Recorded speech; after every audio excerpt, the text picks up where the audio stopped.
আপনাদেরকে বলতে চাচ্ছি, আজকে জানাতে চাচ্ছি, ভেবেছিলাম জানাবো না, কিন্তু এখন জানাতে বাধ্য হচ্ছি। কারণ আপনারা জানেন, আপনাদেরকে বলতেছি, আজকে সকালবেলা মাহবুব যারা এমপি আমাদেরকে ফোন করে আমাদেরকে বলেন, মাননীয় প্রধানমন্ত্রী আপনাদের সাথে দেখা করতে চাই, গণভবন আসুন, আমাদের সাথে আলোচনা করুন, আপনাদের পরিবার সহ আসুন, বাবা মা সহ আসুন। আমরা প্রত্যাখ্যান করেছিলাম, বলেছি ওনার হাতে আমাদের ভাইদের রক্ত লেগে আছে, ওনাকে বলুন সেই হাত পরিষ্কার করতে, তারপর কেবল আমরা আসবো, তারপর আমরা তার সাথে কথা বলবো কিনা ভেবে দেখবো। আবারও বলতেছি, আজকে সকালবেলা তিনি আমাদেরকে রক্তক্ষেকো প্রধানমন্ত্রী আমাদেরকে আহ্বান করেছিলেন ওনার সাথে আলোচনা করার জন্য গণভবনে যেতে। আমরা বলেছিলাম, আমি আমার জায়গা থেকে বলেছি যে উনি বলেছিলেন আমার বাবা মা সহ যেন যাই। আমি বলেছি যে হচ্ছে ওনার হাতে আমার ভাইদের রক্ত লেগে আছে, ওনাকে বলুন সেই রক্ত পরিষ্কার করতে, তারপর কেবল আমরা ভাববো ওনার সাথে দেখা করব কিনা।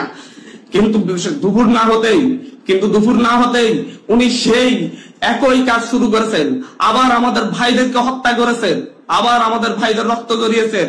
উত্তরায়, খুলনায়, হবিগঞ্জে, টাঙ্গাইলে, সিলেটে আমাদের ভাইদেরকে হত্যা করা হয়েছে। আজকে প্রায় 7-8 জন ভাইকে হত্যা করা হয়েছে, শিশুকে হত্যা করা হয়েছে সিলেটে। আবারও উনি রক্তের খেলায় মেতে উঠেছেন।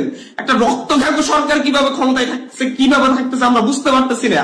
এই দেশের মানুষ রাস্তায় নামবে, খালি হাতে নামবে, উনি ডিরেক্ট গুলি করে মেরে ফেলবেন। বাচ্চা ছেলেদেরকে মারতেছেন, পাতার খুলি উড়াইয়া দিচ্ছেন।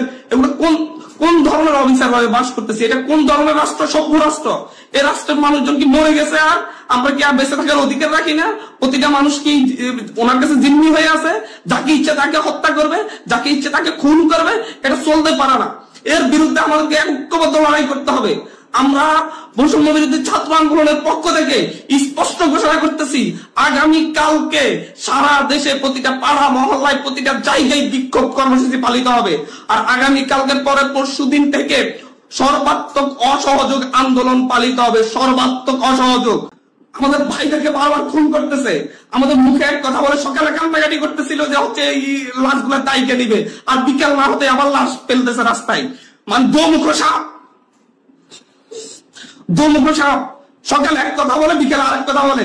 আমাদের সাথে বলেছিলাম যে আমাদের সাথে 14 তারিখ 15 তারিখে আমাদের সাথে বসেছিলাম, ওনার সাথে আলোচনা করবেন, কিন্তু তারপরে দেখা গেছে তারপর থেকে আমাদের ভাইদের উপর হামলা করা শুরু করছে।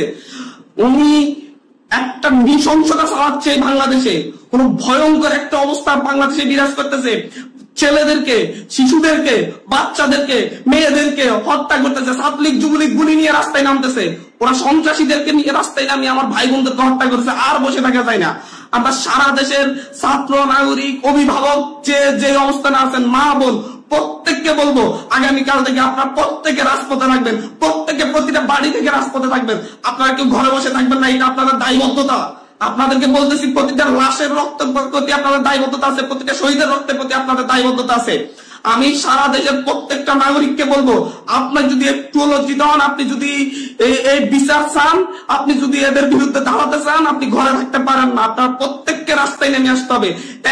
প্রতিটা সিঙ্গেল মানুষকে আপনি প্রয়োজন আপনার বিল্ডিং এর নিচে এসে অবস্থান করুন, বিল্ডিং এর সবাই মিলে, বিল্ডিং কমিটি, প্রতিটা ভবনের কমিটির আপনারা মিটিং ডাকুন, মিটিং থেকে সিদ্ধান্ত নিন, সবাই একত্রিত হয়ে নামবেন। প্রতিটা মহল্লায় আপনারা সিদ্ধান্ত নিন, আপনারা প্রত্যেকে একত্রিত হয়ে নামবেন, রাস্তায় থাকবেন যতক্ষণ পর্যন্ত এই রক্তক্ষেকো তার কাজ বন্ধ না করে এবং এই রক্তক্ষেকো যেন না থাকতে পারে। স্পষ্ট বার্তা।